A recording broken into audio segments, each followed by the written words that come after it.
नमस्कार। एक बात हमेशा याद रखिए, सफलता का कोई शॉर्टकट नहीं होता।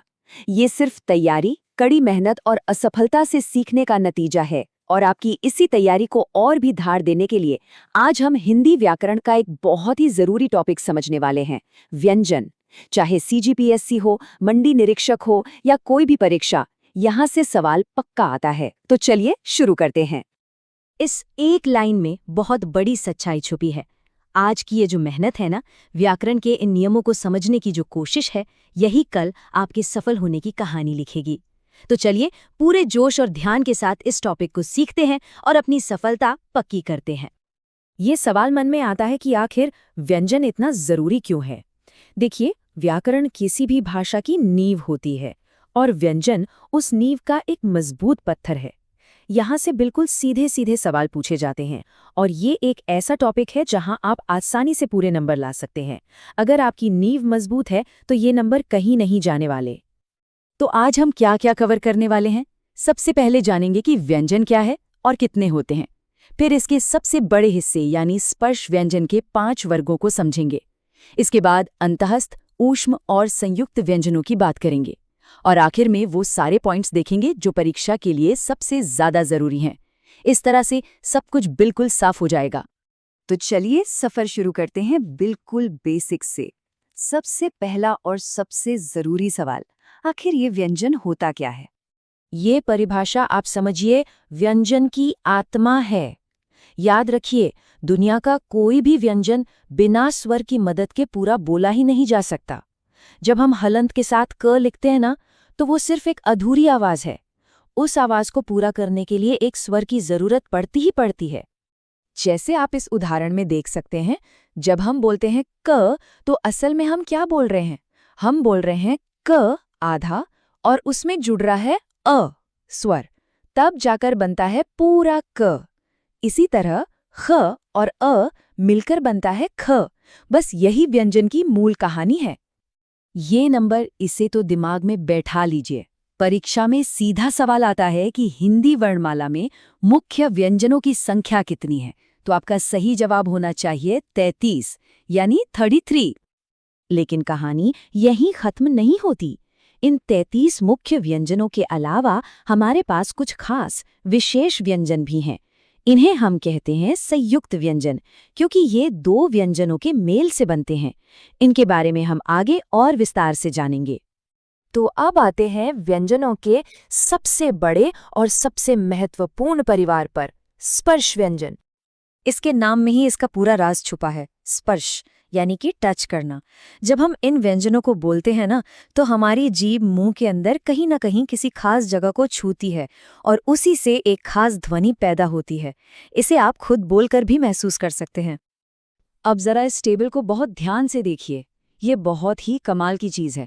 इसने सभी 25 स्पर्श व्यंजनों को उनके पते के साथ लिख दिया है।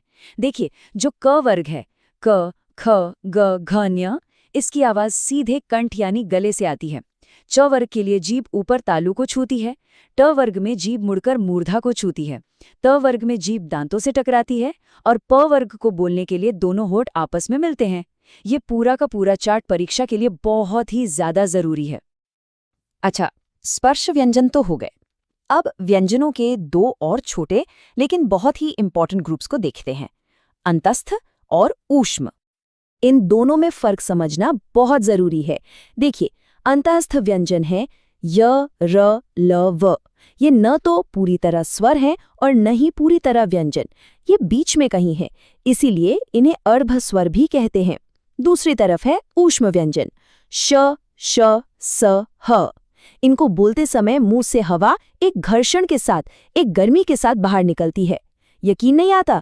जरा हाथ को मुंह के आगे रखकर बोलिए, श। महसूस हुई हल्की गर्म हवा?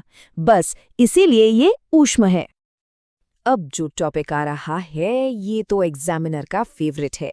यहाँ से सवाल बनता ही बनता है कि संयुक्त व्यंजन आखिर बनते कैसे हैं। इन तीनों की बनावट को बहुत ध्यान से देखिए और याद कर लीजिए।